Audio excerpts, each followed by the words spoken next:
12월 17일 금요일 원포인트 큐티에 오신 모든 분들을 예수님의 사랑으로 환영하고 축복합니다. 오늘 우리에게 주시는 하나님의 말씀은 요나서 2장 1절에서 10절까지의 말씀입니다. 다 같이 합독하시겠습니다. 요나가 물고기 뱃속에서 그의 하나님 여호와께 기도하여 이르되 내가 받는 고난으로 말미암아 여호와께 불러 아뢰었더니 주께서 내게 응답하셨고 내가 스올의 뱃속에서 부르짖었더니 주께서 내 음성을 들으셨나이다. 주께서 나를 깊음 속 바다 가운데 던지셨으므로 큰 물이 나를 둘렀고 주의 파도와 큰 물결이 다 내 위에 넘쳤나이다. 내가 말하기를 내가 주의 목전에서 쫓겨났을지라도 다시 주의 성전을 바라보겠다 하였나이다. 물이 나를 영혼까지 둘러싸우며 깊음이 나를 애워싸고 바다풀이 내 머리를 감쌌나이다. 내가 산의 뿌리까지 내려갔사오며 땅이 그 빗장으로 나를 오래도록 막았사오나 나의 하나님 여호와여 주께서 내 생명을 구덩이에서 건지셨나이다. 내 영혼이 내 속에서 피곤할 때에 내가 여호와를 생각하였더니 내 기도가 주께 이르렀사오며 주의 성전에 미쳤나이다. 거짓되고 헛된 것을 숭상하는 모든 자는 자기에게 베푸신 은혜를 버렸사오나 나는 감사하는 목소리로 주께 제사를 드리며 나의 소원을 주께 갚겠나이다. 구원은 여호와께 속하였나이다 하니라. 여호와께서 그 물고기에게 말씀하시매 요나를 육지에 토하니라. 아멘. 이 시간 고난이 막을 수 없는 하나님과의 사랑이라는 제목으로 담임 목사님께서 말씀 전하시겠습니다.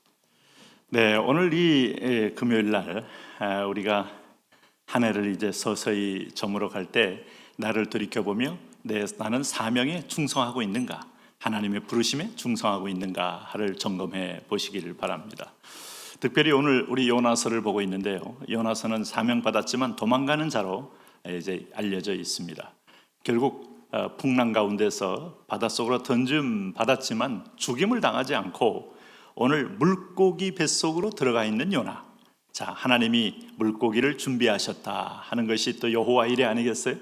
그럼 우리는 여기서 분명한 걸 기억하셔야 돼요. 사명이 있는 사람, 또 하나님이 사명을 감당케 할 사람은 결코 죽지 않는다 하는 것을 우리가 풍랑이라는, 뱃사람들이 도무지 던질 용기조차 날 수 없는 그 엄청난 풍랑 속에서도 하나님은 길을 내신다, 사막의 길을, 바닷속의 길을 내신다 하는 것을 또 기억하셔야 합니다. 요즘 코로나로 또 상당히 마음이 무겁습니다만은, 그러나 그 가운데도 우리가 안전관리를 또 잘 하시고 방역도 잘 하시면서 사명이 있는 우리를 지키시는 하나님을 신뢰하며 겸손하게 나가시면 좋겠습니다. 오늘 요나는 그 뱃속에서 지금 고통 가운데 있습니다. 오늘 그가 할 수 있는 것은 뭔가? 기도입니다. 자, 사방이 막혀 있을 때 우리가 할 수 있는 것은 하늘이 열려 있어서 하나님께 구할 수 있는 것. 지옥은 기도조차도 불가능한 것이 지옥이에요. 근데 오늘 여기 요나는 2절에 보니까 이르되 내가 받는 고난으로 말미암아 여호와께 불러 아뢰었더니 주께서 내게 대답하셨고 내가 스올의 뱃속에서부터 부르짖었더니 주께서 내 음성을 들으셨나이다. 자, 여기서 내가 여호와께 불러 아뢰었더니 또 뱃속에서 부르짖었더니 했더니 주께서 내 음성을 들으셨다. 이것이 바로 사명이 끝나지 않는 자의 하나님의 긍휼이고 사랑이고 인자입니다.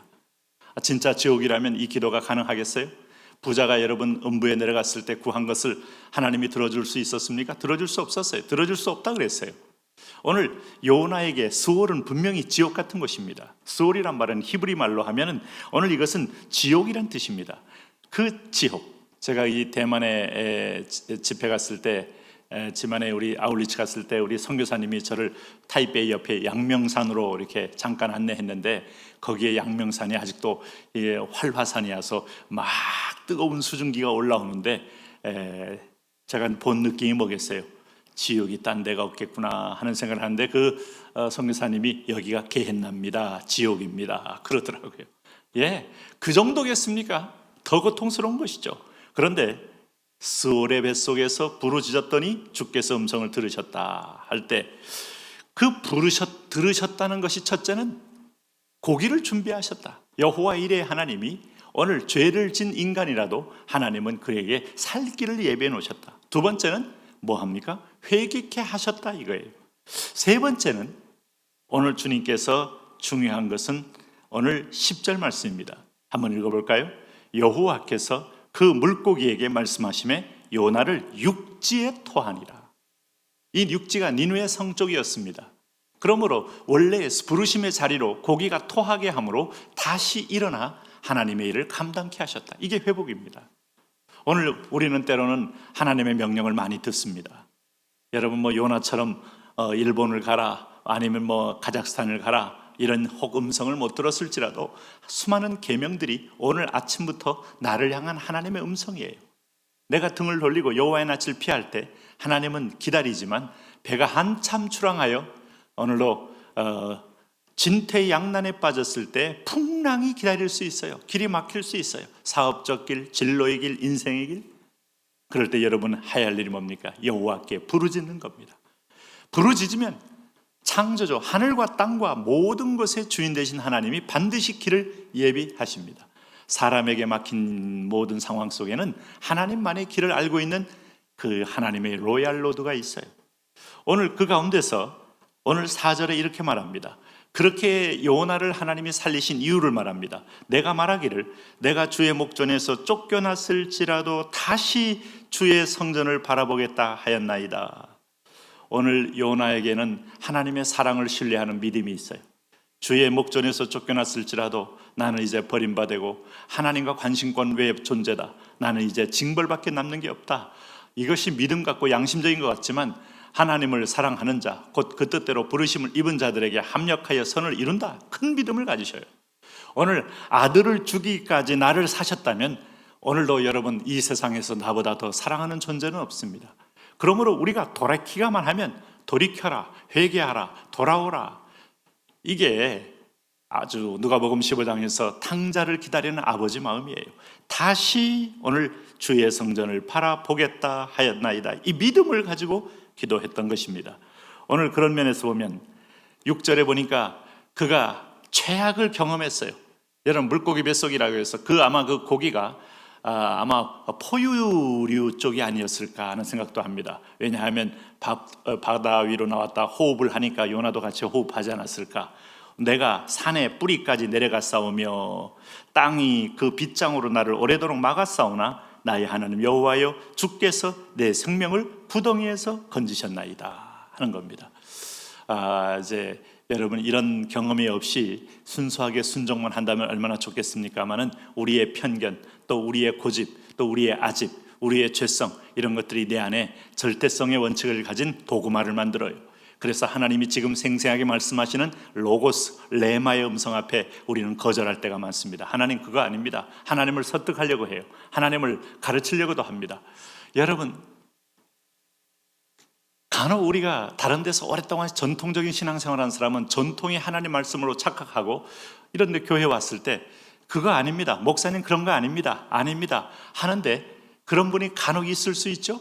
그럴 때 돌이켜보셔야 돼요. 이게 성경의 말씀인지 성령의 음성인지 나는 전통과 형식을 하나님보다 더 강하게 붙들고 있는지 사실은 하나님 말씀이 아닌 것들.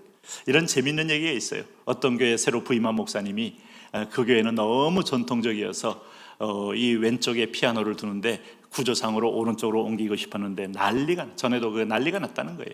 근데 재밌는 얘기가 있어요. 그분이 바로 옮기지 않고 하루에 1cm, 1cm, 1cm 옮겨서 몇 년 만에 다 옮겨서 아무 문제가 없게 했다. 이런 조크가 있는데 여러분 우리의 고정관념은 하나님의 말씀을 방해할 수 있어요. 그래서 오늘 여기 이제 그래서 사람은 회개는 부드러운 것이고 회개는 고정관념을 깨는 것이고 회개는 나의 어떤 면에서 보면 편견을 깨는 겁니다. 우리가 일본을 다시 넘어야 돼요. 넘는다는 것은 일본을 불쌍히 여기고 그 영혼들이 보여야 돼요. 지금 일본의 극우파들이 계속해서 구구적 정책을 좀 끌고 가면서 한국의 어떤 부상에 대해서 굉장히 싫어하잖아요. 그건 열등감의 발로고 피해의식의 발로 중에 하나입니다. 그럴 때 우리가 오히려 여유를 가져 불쌍히 여기며 오늘 그들에게 영혼 구원을 위해서 눈이 열릴 때 대한민국은 열방의 진정한 하나님의 선지자적 사명을 감당하는 나라가 될 겁니다. 자, 오늘 요나의 문제는 니느웨가 불쌍히 보여야 되는 거예요. 그러나 아마 하루아침에 변하기는 힘들죠. 그러나 오늘 내가 산의 뿌리까지 내려갔다. 자, 바다 끝까지 내려갔다. 내가 수월까지 내려갔다. 내려간 사람은 사람들을 우러러 보게 되어 있습니다. 자, 하나님이 이런 편견을 깨기 위해서 하는 방법은 낮춘다는 사실이에요. 오늘 우리를 낮춰서 하나님은 understand 하게 하신다 하는 거죠. 자, 오늘 8절 9절에 보시면 거짓되고 헛된 것을 숭상하는 모든 자에게 자는 자기에게 베푸신 은혜를 버렸사오나 나는 감사하는 목소리로 주께 제사를 드리며 나의 소원을 주께 갚겠나이다. 구원은 여호와께 속하였나이다 하니라. 감사하는 목소리로 이 상황에서 그의 죄인 것을 알고 회개하고 나니까 감사의 눈이 열리니 이제는 니느웨가 원수로만 보이지 않고 불쌍한 눈으로 보이기 시작하면서 그는 고기가 3일 동안의 연단을 통하여 육지에 토하게 된 겁니다. 오늘 이런 하나님의 섭리의 과정, 만짐의 과정, 연단의 과정을 안다면 우리가 처음부터 우리는 마음이 옥토 같은 마음으로 날마다 순종하는 삶을 사셔야 되겠습니다. 하나님, 그렇게 순종하며 바로 실행하며 섬기며 실천하며 살게 하여 주옵소서. 예수님 이름으로 기도합니다. 아멘.